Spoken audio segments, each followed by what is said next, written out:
सत श्री अकाल, तुसी जुड़े हुए हो पंजाबी रेडियो यूएसए दे नाल। अपडेट पाकिस्तान दे नाल मैं हाँ परवीन मसूद। अडियाला जेल रावलपिंडी दे बाहर मीडिया नाल गलबात करदियां होइयां इमरान खान होरां दी भैन अलीमा खान होरां दा आखना सी कि उन्हां दी इमरान खान होरां दे नाल मुलाकात होई है ते उन्हां ने आख्या है कि 8 फरवरी नूं जिहड़ी धांधली होई है ओहदी कोई मिसाल नहीं लभदी। अलीमा खान होरां ने इमरान खान होरां दे बयान नूं दसदियां होया आख्या कि 9 फरवरी तो लैके अज तक साडे हामियां नूं ब्लैकमेल कीता जा रहा है ते साडे वोटां नाल खो खिंच कीती जा रही है। उन्हां दा आखना सी कि ये वोट आवाम दा है ते आवाम साडे ते भरोसा करके सानू वोट दिता सी। पिछले 2 साल तो साडे पार्टी मैंबरां अते उन्हां दे हामियां नूं वारों-वारी गिरफ्तार किया जा रहा है ते कतल भी किया जा रहा है। इत्थों तक कि नफरत च इन्हां ने मर्द मैंबर की साडियां पार्टी मैंबर औरतां नूं भी नहीं छड्डिया।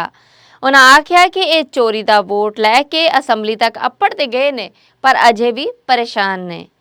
इत्थे उन्हां ने इंडिया दी पार्टी बीजेपी दी मिसाल भी दिती है किदां चंडीगढ़ च आरओज ने बीजेपी लई धांधली कीती सी। उन्हां आख्या कि असी आस करने हैं कि पाकिस्तानी सुप्रीम कोर्ट भी भारतीय सुप्रीम कोर्ट तरह इंसाफ करेगी।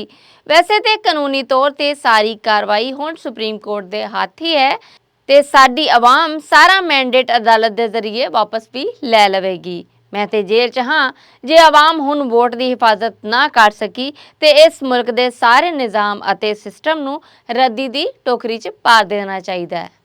महकमा तलीम खैबर पख्तूनख्वा नूं डाटा कलैक्शन लई मिलन वाले टैबलेट्स पेशावर डिस्ट्रिक्ट के दफ्तर चों चोरी हो गए। District education officer Peshawar female ने इंक्वायरी का हुक्म देंदियां होया परख परचोल की 3 रुकनी कमेटी बना दी है।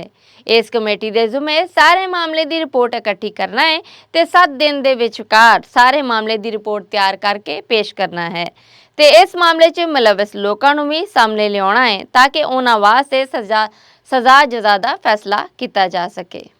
जराए मुजब टैबलेट्स तां वावा सी पर हुण तक की जानकारी मुजब 300 टैबलेट्स चोरी होए ने। डिस्ट्रिक्ट एजुकेशन दफ्तर के अमले ने सारी जिम्मेदारी नायब कासत ते पा दी है ते आखना है कि ये सारे मामले पिछे साडा कोई हाथ नहीं। इत्थे ये दसते जाइए कि ये वो सारे टैबलेट्स सन जिन्हां दे विच मरदमशुमारी अते चोणां दा सारा डाटा सी। JUI फे दे प्रधान मौलाना फजलुर रहमान ने मीडिया नाल गलबात करदियां होया आख्या है कि असी चाहुंदे हां कि मुल्क च सब मामलात वधिया ढंग नाल निबड़न।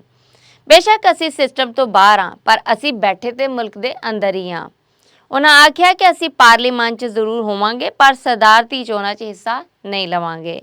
साडा पाकिस्तान तहरीके इंसाफ दे नाल बस राबता होया सी, कोई बकायदा गलबात नहीं हुई। उन्हें इत्थे भी आख्या कि साडी पोजीशन वाज़े है ते असी किसी सरकार का हिस्सा नहीं बनांगे ते असी किसी भी सियासतदान नूं कैद च रखण दे हक च भी नहीं। इस्लामाबाद हाई कोर्ट ने इमरान खान दे नाल जेल मैनुअल के मुताबिक वकीलों नूं कल्लिया मुलाकात की इजाजत दे दी है ते आख्या है कि जदों इमरान खान होरां दे वकील उन्हां नाल गलबात करनगे ते उदों कोई पुलिस अफसर कोल ड्यूटी नहीं देवेगा। हाई कोर्ट के जस्टिस सरदार एजाज इसहाक खान ने वकीलों की प्राइवेसी च मुलाकात वाली अर्जी ते सुनवाई की ते आख्या कि इमरान खान होरी अपने वकीलों नाल इकल्ले मुलाकात कर सकते हैं। इहदे नाल अदालत ने साइफर केस च बानीए PTI इमरान खान अते उन्हां दे साथी शाह महमूद कुरैशी दीआं सज़ावां दे खिलाफ अपीलां ते भी सुनवाई कीती ते FIA नूं नोटिस भी जारी कर दिते ने। इस्लामाबाद हाई कोर्ट ने 190 मिलियन पाउंड करप्शन केस च इमरान खान होरां दी जमानत तों बाद गिरफ्तारी दे मामले ते भी जवाब तलब कर लिया है जबकि तोशाखाना केस वाले मामले ते सुनवाई नूं रद्द कर दिता गया है। अपडेट पाकिस्तान च हुण तक लई इन्ना ही। वधेरी जानकारी लई पंजाबी रेडियो यूएसए दे पेज नूं लाइक करो, सबसक्राइब करो ते बैल दे बटन नूं प्रेस करना ना भुलना। मैनूं परवीन मसूद नूं दिओ इजाजत, रब राखा।